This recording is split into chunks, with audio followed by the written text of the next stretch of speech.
Welcome to Think Big with Dan and Qasim. Join hosts Dan Melnick and Qasim Masood as they explore big ideas, limitless possibilities, and engage with visionaries, entrepreneurs, and thought leaders who dare to dream big, get inspired, motivated, and find practical tips for personal growth. Think big, dream bigger, and ignite your potential. All right, welcome to Think Big with Dan and Qasim. And if you want to go ahead and introduce yourself, tell us where you live and what you do for a living. Hey, Dan. So exciting to be here today and love thinking big. I think it's so important in all facets of life. And, I'm from rural Illinois. I grew up out there and I currently live in San Francisco, and I'm building Begin Health, the premier platform for kids' nutrition health. And the whole goal at Begin is to really lay the foundational health for the next generation. The next generation of kids, they're struggling with so many chronic illnesses, obesity, asthma, type 1 and type 2 diabetes, and they need better solutions. And so at Begin Health, we are dedicated to finding innovative solutions for them. Awesome. So, how did you get the idea for this business? Yeah, well, lifelong constipation, baby. It's tongue in cheek, but I really struggled with lifelong gut health issues. And, I was very much the whole go to the doctor, get on some prescription medication for the rest of your life. And, I was like, wait a minute. I was 23 or 25 at the time. I was like, really, there's no other way? And they're like, oh, well, maybe you could try these other, lifestyle interventions. And I was like, great, why don't we start there? And we started there and it solved everything. And it was like, wait, we need to have way more lifestyle intervention across the board for all these other health issues. And as I was diving in, I started learning so much about gut healing and the gut microbiome and the power of the gut to drive overall health. And starting to look into the category, I realized that based on what some of the learnings we're sharing was that the best time to build your gut health is before age 8. And so it was like, wait a minute, if that's the best time, we should be focused there. And that was where there was really a white space in the market as well. So it was all about, trying to find a better solution for kids because that is when there's the greatest opportunity for impact. And we wanted to help For millennial sure. parents also help their kids, and so that was kind of the genesis of starting a kids' health and gut health brand. For sure. So, obviously, now in 2024, the gut health space has become very, very competitive. I think before it was Hey, not as yeah. common. Yeah. So, how do you differentiate yourself in the market and stay up to date with all your competitors? Yeah, well, I think it's the biggest thing for me is our biggest competitors is the messaging that people are relying on processed foods to eat. And to me, that's our competitor because all of us are all trying to chip away at this messaging that people need to eat differently. We have to eat more meals at home. Eating meals out on the street, while convenient, is not going to move the needle. And so unfortunately, these companies, they just use low quality ingredients, and it's just devastating to our health. And so to me, the big competitor is really processed food, honestly, because we need to change that messaging. And then ultimately, there are a lot of gut health up and coming companies. I will say that it's wonderful that more and more people are aware of the gut microbiome and how important and how fragile our gut microbiomes are. And, one of my knocks sometimes against some of the competitors are they will use gut microbiome or gut health language, but if you look at the ingredients, they're still using ingredients that are not necessarily positive to the gut microbiome. And I think that would be my one call out to anyone out there that is working on gut microbiome is it is incumbent on us to create really strong solutions for our consumers. Please don't screw it up for everybody else by doing something that's actually not optimal for our customers. Sure. So, how do you get that messaging out there? Do you run ads? Do you do in-store demos? What does that look like for you? Yeah, I think we are everywhere, anywhere we can be, right? We're starting to get into doctors' offices. Yes, we are out on ads. We actually just launched on Amazon last month, which was, 3 years in the making of just not being on Amazon. So now we are, and, we are just where the customer wants us to be, right? The American consumer mom is on Amazon. It just makes sense. But we drive a lot of our business through beginhealth.com, our website. But, it's all about a variety of different touch points. Word of mouth is huge in the kids category, right? If some parent really stands by your product, recommends you to another parent, like that speaks volumes. And so word of mouth is also a really big driver of sales for Begin Health. We also have a huge 6,000 person community on Facebook that's called Kids Constipation Support. And that is an amazing community where parents can engage with other parents who are on a similar journey that might be looking for solutions or just someone to hear them out and to lend some suggestions, because oftentimes parents don't feel heard at their doctor's office.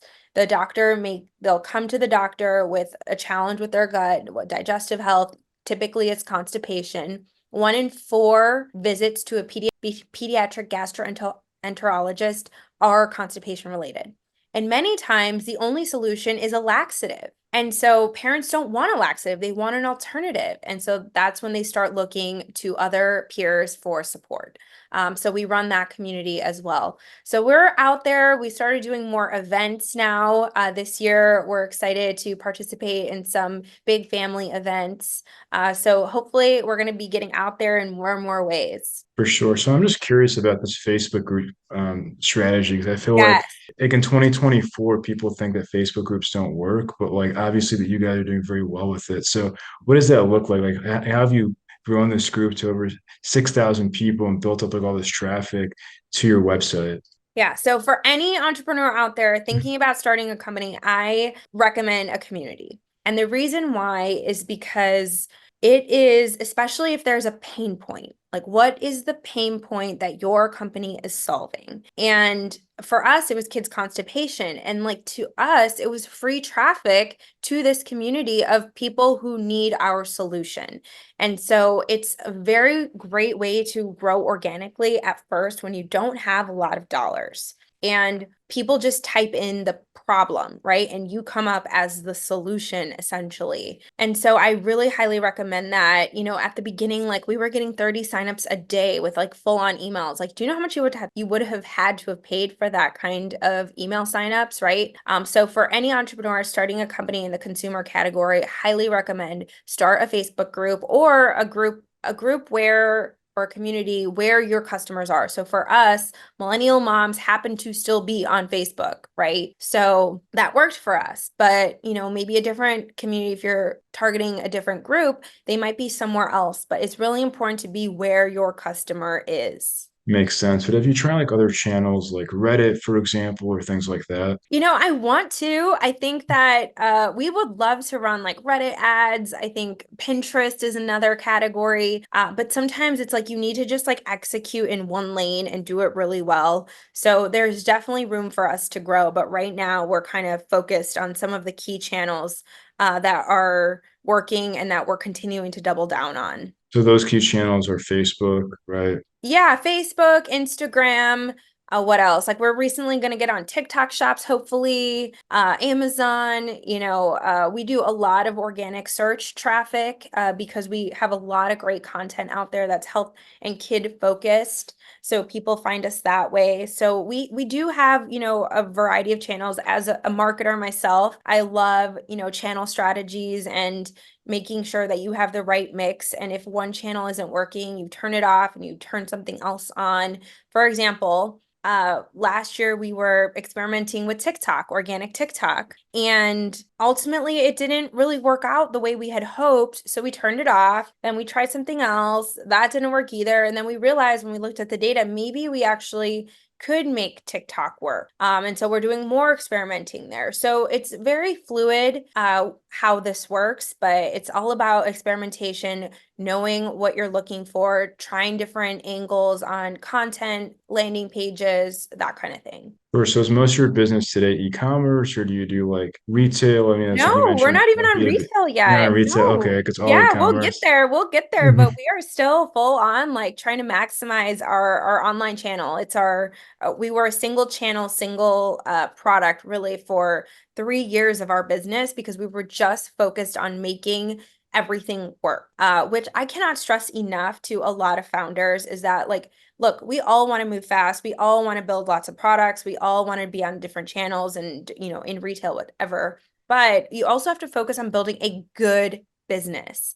And sometimes you need to go slow to go fast. So make sure you have the underlying fundamentals of your business, like really set in stone before you start to scale. And I think to a fault, at Begin Health, I would say, I tend to be a little bit more conservative and focus more on business underlying fundamentals, making sure we have a good, strong business so that then we can just scale and pour money on top, right? But right now, it's still focused on building the good fundamentals of a business. It's really just e-commerce from your website and Amazon, and that's it. Like you're not focused on any because like you mentioned doctor's offices. So like I don't know Yeah. if yeah. So So all of a sudden, it's so funny. Like 3 years ago, when I founded Begin Health, I drove to every single like pediatric office, I think, in like all of Florida, just as a test. And like most of the time, they would just like slam the door in my face and just be like, "Oh yeah, I leave some samples on the table, whatever. Oh, maybe the doctor will look at it." Like totally blew us off. Now we have daily pediatricians that are reaching out to us for samples because they say that they had some customer, one of their patients, have a wonderful experience with Begin Health and they need to share it with more of their patients. And so we have started now a pediatric strategy of getting into pediatric offices, but mainly it's driven by inbound because they want samples from us. And it's so amazing. it's kind of a fun, like, little turn of events here. For sure. Yeah. I mean, that's Yeah. awesome. So, like, I mean, obviously now that we're wrapping up Q1 of 2024. So, for Yeah. 2024 to be successful for you, like, what would that look like? Yeah. Well, we want to grow. Of course, we want to be in, top of mind for more families. I think most importantly is at the end of the day, I would say the whole point of my brand at Begin Health is to be a vehicle for education of health. Like if that's all we did, I would be thrilled because Americans are unhealthy and we are unwell. We are mentally, physically, physiologically sick. And we need to change that, right? And so if Begin Health can be a driver for that change and for that messaging, to me, our job is done. So to me, that's a goal, right?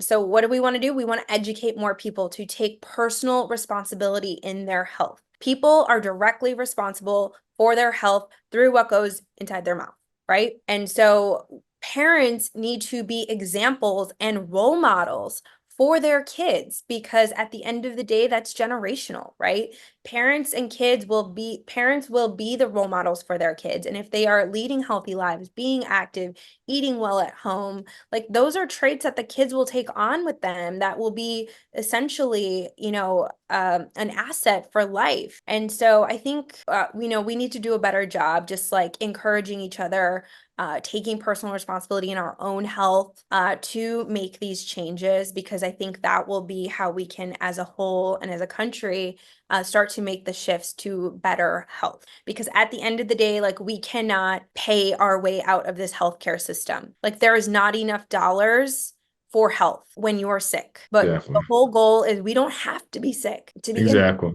Yeah, I mean, what you're doing is awesome because it's very like proactive, right? Like you're looking at Yeah, things in a very proactive way. Where, because you said, like in America, it's a huge problem that people are not health conscious until it's oftentimes too late.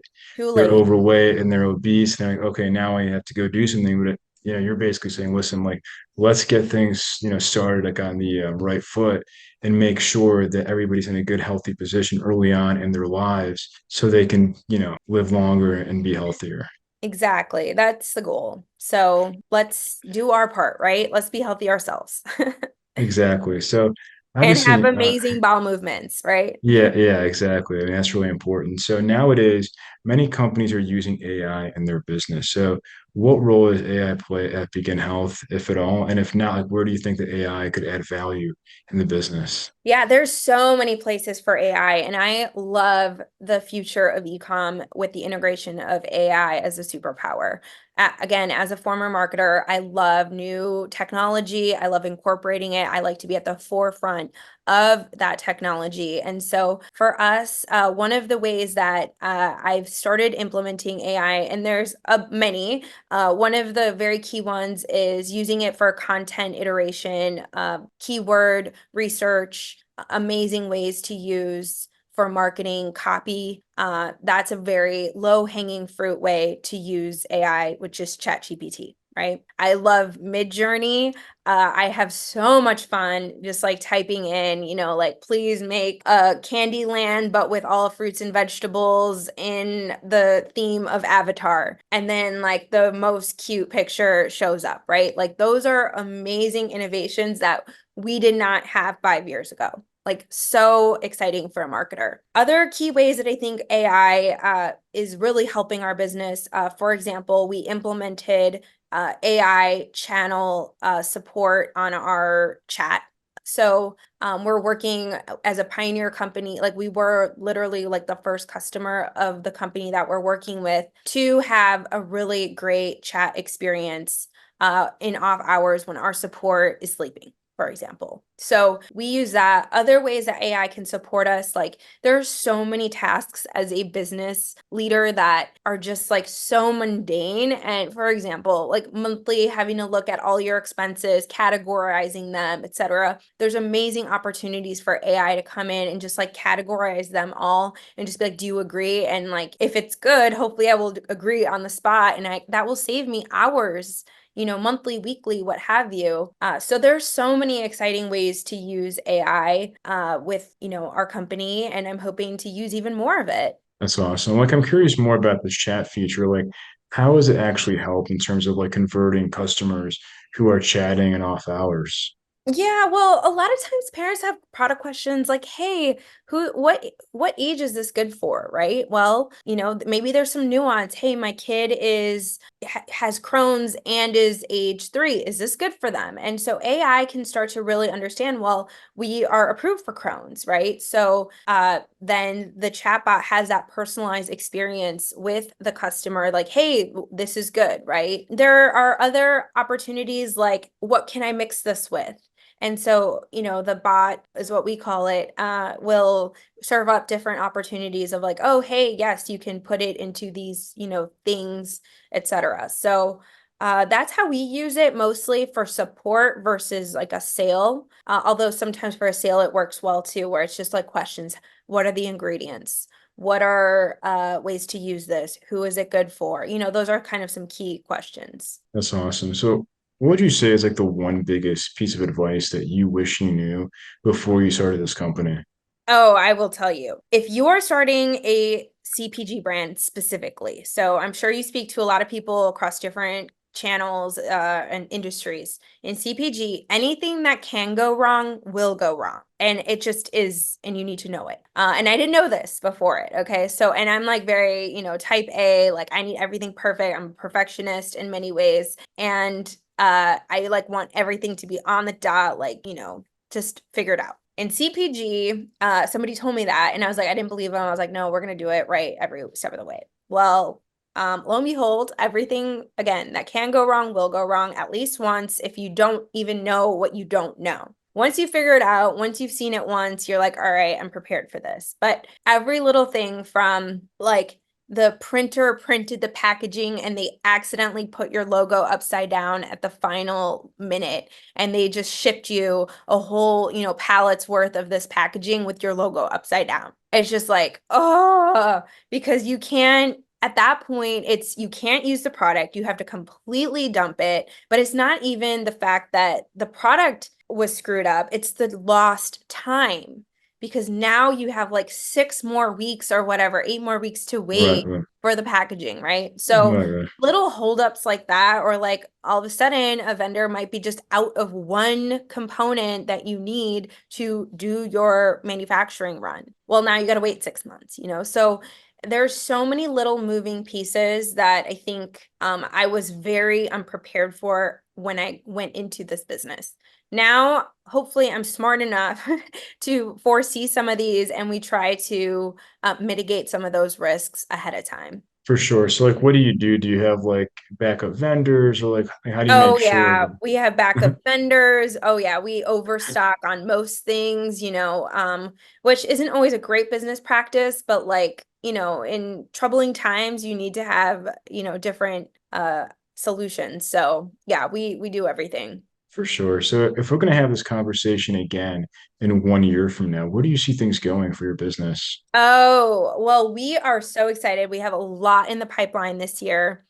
We really want to bring some new ideas to market that are totally fresh and different. So we are working on those. So hopefully 1 year from now, we will have successfully brought those to market and continue to build, our name to be a household kids health brand. And hopefully more people are leading gut health positive lives. I think, again, that is what matters. That's amazing. And we're rooting for you guys. So if somebody Yeah. watching this wanted to reach out, do you mind sharing your website or Yes, social please, media? I guess best ways to get in absolutely. contact. Yeah. Find us at beginhealth.com. And if you want to reach out on socials, I think on Instagram, we're begin.health. On TikTok, we're begin health. And, reach out if you ever, want to talk about some like gut health healing ideas. Like I'm always down to talk about that. I think, those are my number one thing is eat at home. Like there's no better like way to start a healthy lifestyle by making and knowing what goes in your food. That's so true and awesome. Thank you so much for your time today. Yeah, thanks, Dan. Have a good one, okay? You too. All All right. right. Bye.